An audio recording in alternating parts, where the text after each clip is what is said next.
In 1999, Morpheus offered Neo a choice between a red pill and a blue pill. In 2018, this country fractured between red and blue.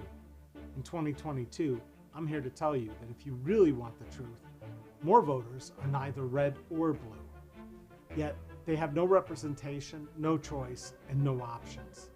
They have to choose between candidates chosen by the red people or the blue people. I'm David Esrati, and I'm running for Congress as an American, as in red, white, and blue. I'm a veteran, an activist, and a small businessman. I'm asking you to join me in reminding the professional politicians in Congress who their bosses are. I support ranked choice voting, campaign finance reform, and a verified voter information system, all so we can stop having the best politicians money can buy. It's time to elect a veteran who will work for you, no matter what color they want to label you. Please go to electesrati.com and learn more. I'm David Esrati, and I approve this message.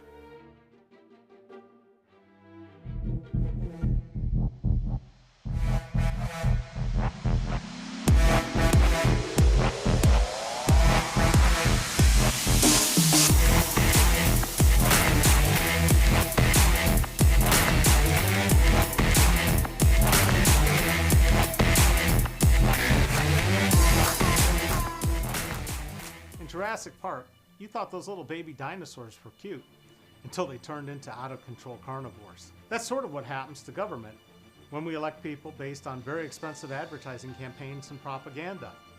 I'm David Esrati. I'm a veteran and a small businessman running for Congress. You don't want professional ad people and pollsters to sway your vote. All those hot-button issues like gun control, abortion, borders are all politicized to stop you from voting rationally. And thinking rationally seems to be in short supply these days. Most Americans have been voting against their own best self-interest for a long time because we've allowed money to buy our leaders. 1 million Americans died in the last 2 years because our leaders couldn't lead. It wasn't that hard. Mask, distance, test, and then vaccinate. In an instant, we had billions to spend on healthcare for COVID, when for years we've been told we can't provide healthcare for everyone equally in this country. That's an unintended consequence of the pandemic. If you think about it, our government can pretty much do whatever it wants, or what the people who buy our politicians tell our leaders to do. We also had a ton of money to prop up businesses. The next thing you know, it turns out that a living wage was not only possible, but necessary. As a small businessman who won't sell you out to corporate interests and lobbyists, I can tell you that it's time to fully understand the consequences of companies like Amazon, Facebook, and Google and their effect on small business, and to remind you that small business is the #1 creator of jobs in this country. So this next election, don't trust this ad or any other political ad. Do your homework and think before you vote. It's time to put this ad man in Congress because I know that the best advertising is based on the truth, not the size of the budget or payola. Or you can just vote based on who has the money to buy their way into Congress and live with the consequences. I'm David Esrati, and I approve this message.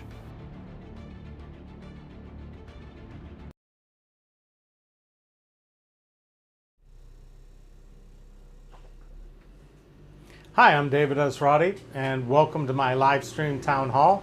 I do this every day, Monday through Friday at 4 p.m., and that's when the big trucks decide to drive by here as well. Anyway, I'd like to thank you for coming and sitting in. I'd like to remind everybody that just like we were having a real town hall, there are rules, and that includes not jumping up and down and screaming at the top of your lungs because you want to be heard, or talking about things that are off topic, or attacking other people on the stream and chat. I'm more than happy to answer questions about the subject today, which is how the Fed is planning on raising interest rates a full 0.75% this Wednesday. They did it recently, just about a month ago.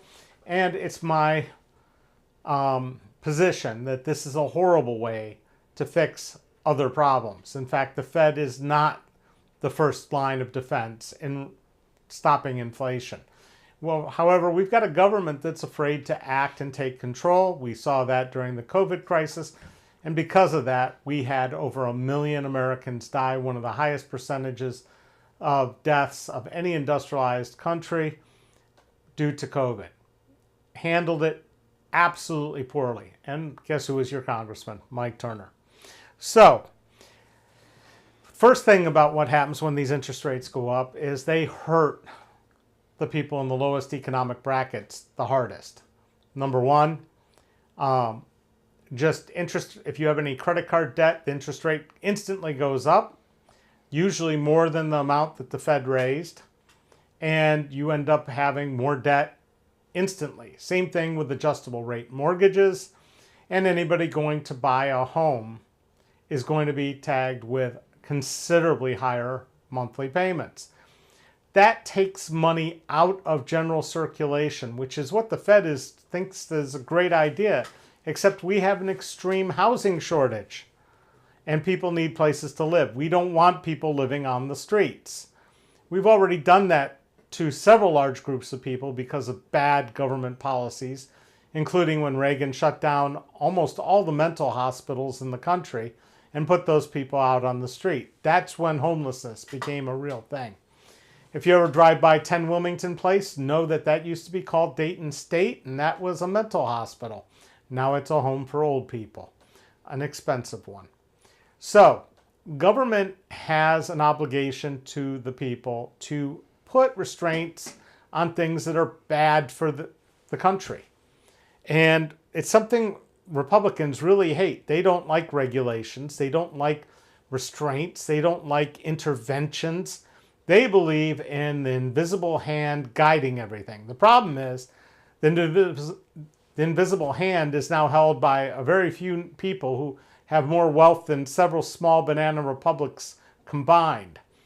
I posted something on Facebook the other day. Instead of telling people to, not buy a latte or, cook it, don't eat out as much, maybe you shouldn't be buying a super yacht or a spaceship or some of those other things that some of these incredibly rich folks are doing. Another thing that's happened over the long term is we've subsidized some of these people that have supposedly been great successes in our economy. The Walton family, for instance, with Walmart. How many people worked at Walmart and were also on public assistance at the same time? It should be illegal, and we should go back and collect all the money that we paid to the Walton family, who are some of the richest in this country, by subsidizing their employees who are working and making less than what they should. That's why the labor union movement took off in this country in the early part of last century, to fight for workers' rights. I am a strong supporter of unions and of fair pay for a fair day's work in a safe work environment. If you've heard anything about what Amazon's doing, it is not a safe work environment. It's not a fair day's pay. And we have a company that is having devastating effects on small business, which is one of the things I really wanted to help when I ran for the seat.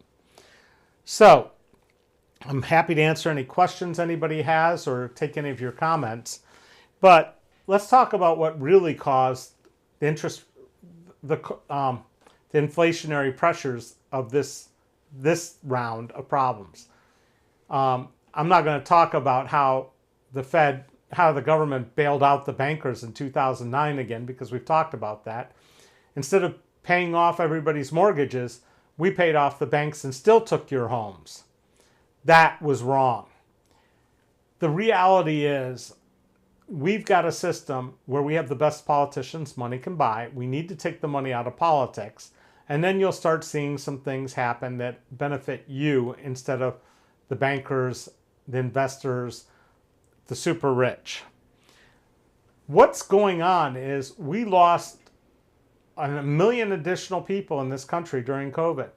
A lot of people exited the workforce afraid for their life to go into work in a public place. We are still not back to pre-pandemic number of people at work, even though the job market is very tight and there are jobs available, unfilled, that people are willing to pay a premium. That's because we're not done with COVID yet, and we're starting to see another wave and we don't have any answers or leadership from government. It's as if we changed leaders and nobody paid attention. The fact that President Biden just got COVID, even though he's protected, says that nobody is safe from COVID at all.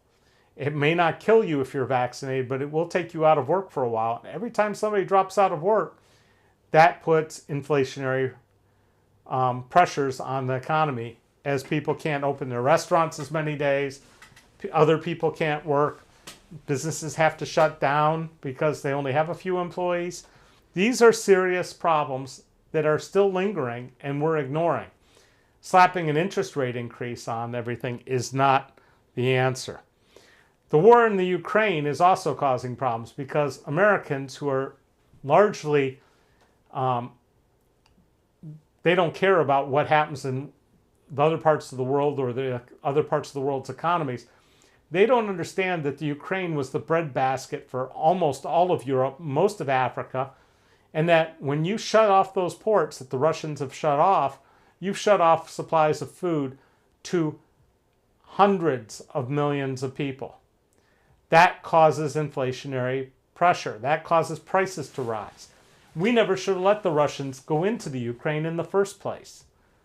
What we did was we basically let them walk on in, and we were threatened by Putin, and we acted scared. That was not the right response.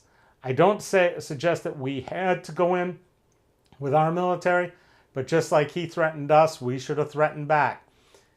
So, and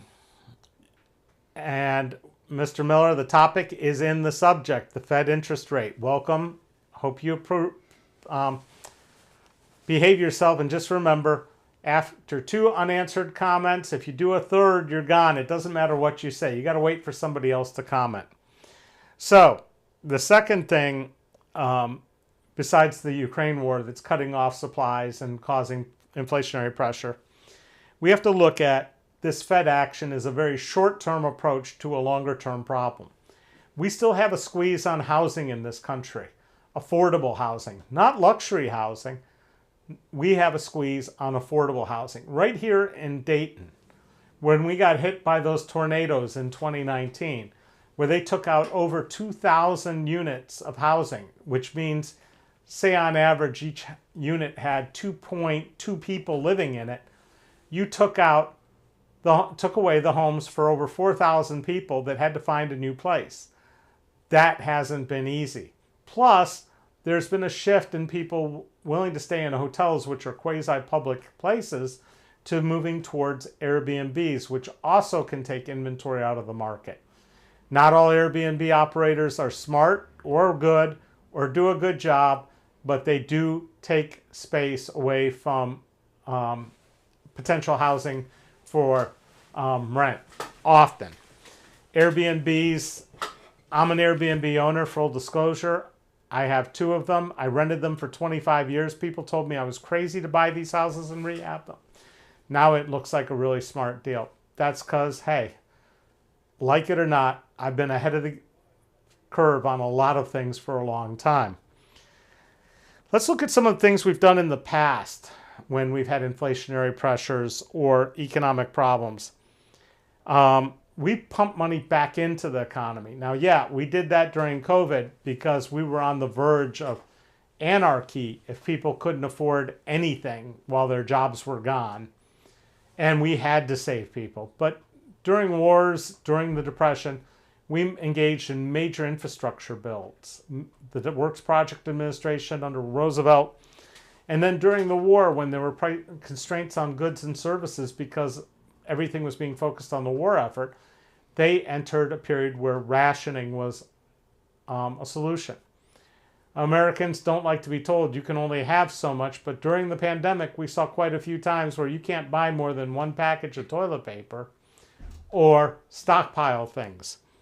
That's not really what's at stake here, but one of the other things that was done to cool the economy, this was done by Nixon in '71, was he just put a 90-day price wage freeze on everybody for 90 days.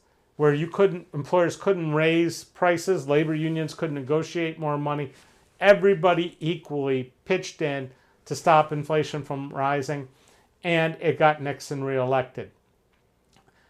Considering we have an incredibly hot job market, this might be something that is worth looking at again. How it would be enforced, I'm not sure, but remember the IRS has wage history on every company and should be able to figure out what's happening. So recently, the Senate has the Price Gouging Prevention Act of 2022, which is not passed yet, but it would put laws on the books to prohibit the practice of price gouging during abnormal market disruptions, including the current pandemic, by authorizing the FTC, the Federal Trade Commission, state attorneys general to enforce a legal ban against unconscionably excessive price increase, regardless of seller's position in the supply chain. So this means things like gas. If you bought it low and you sat on it and then you wanted to sell high, you would get caught. If the spread was bigger than it used to be, if you're the mom and pop shop, or if you're Shell Oil. There's been ridiculous volatility in markets, and that's something that I've always said that we need to take a look at. The market, the stock market, is not the economy. The stock market isn't how we gauge things. It shouldn't be. Yet it seems to be the focus by a lot of people. The problem is we've turned it into basically an unregulated casino. If you can invest in a company for a split second and then sell it, that's not truly an investment. That's gambling. At some point, we need to slow the whole process down. And I would say that's by putting a transaction tax on anything that gets refunded if you hold the stock more than a year, which is a period that's a fair amount for any small company or large company to take that and earn a return. When you're dealing in a matter of minutes, seconds, minutes, hours, even a few days, that's not an investment. That's gambling. So, but again, on the price gouging, public utilities, fuel, those are two things that we've seen hikes in that have had no pushback, and we don't have much control on either because it's basically a monopoly. What are you going to do? You're going to go get gas from somewhere else? No, the gas is all the same price. You're going to get a different electric supplier? No, it's all the same price. You can't switch easily. So price gouging in those areas would be incredibly helpful. And last but not least, we've seen during the pandemic and forward that some companies have made vastly larger sums of money. Some have benefited over and above, and that money isn't being shared and distributed down to the employees that made it happen. Trust me, those Amazon employees were essential employees delivering products for Jeff Bezos, who got richer and richer, and they got poorer and poorer. At some point, you have to put some sort of restrictions on CEO pay. If it's a public company, there's a difference between ones who are run by the founder and ones run by whoever came along. I believe founders should have rights to reap benefits, but there's also an extent. Nobody should be worth billions of dollars a year.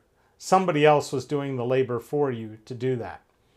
So, that's all I had for subjects. Now, hello to Sticky Buns. That's a very creative name. As to John Miller, are you supported by Matt Miller? I am assuming Matt Miller of Carl's Body Shop, one of my neighbors, who's always been supportive of our neighborhood. Matt and I are about as different as they come politically. I've never seen a donation from Matt Miller. I would be incredibly surprised if I got a donation from Matt Miller. But I consider Matt Miller a friend and a good friend to our neighborhood, the South Park neighborhood. He's been incredible helping us out. I know a lot of people have gotten very upset with some of the antics that have gone on his property and the pro-Trump stuff. But, some people are willing to cross that line and mix their politics with their business.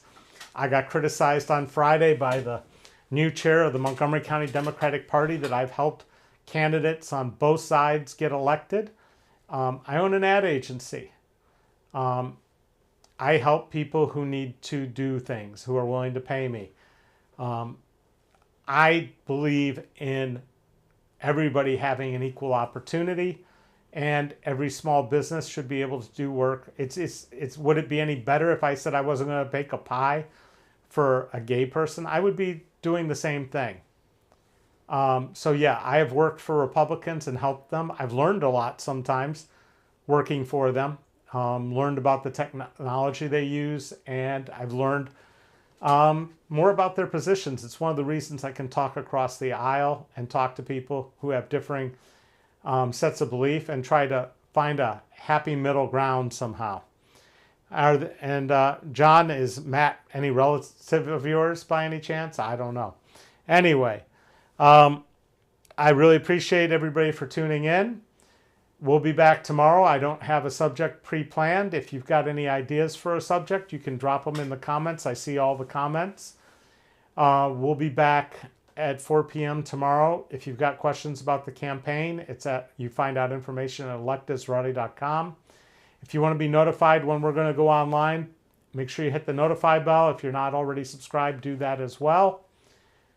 There are less than 4 months going on to the election. My opponent has already raised an ungodly amount of money, and I have not. I don't have 80% of his money's from out of state. At last count, 32% of mine might have, no, wait a second. 32% of mine might have been, that's only because some of my larger donations came from some people who I've done business with in the past, and Dr. Curran, President Emeritus of UD.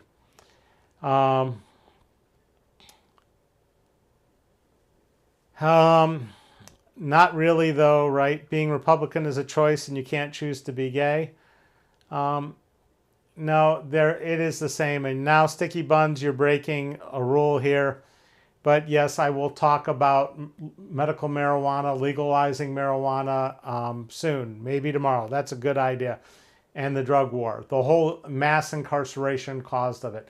Great subject. I appreciate it. Just try to put it all in one thought next time and not in 3 comments. So there we have it. Tomorrow we're going to talk about legalization of marijuana, legalization of other drugs, what my philosophy is on addiction treatment, and that we shouldn't use jails as mental health and addiction centers because it doesn't work.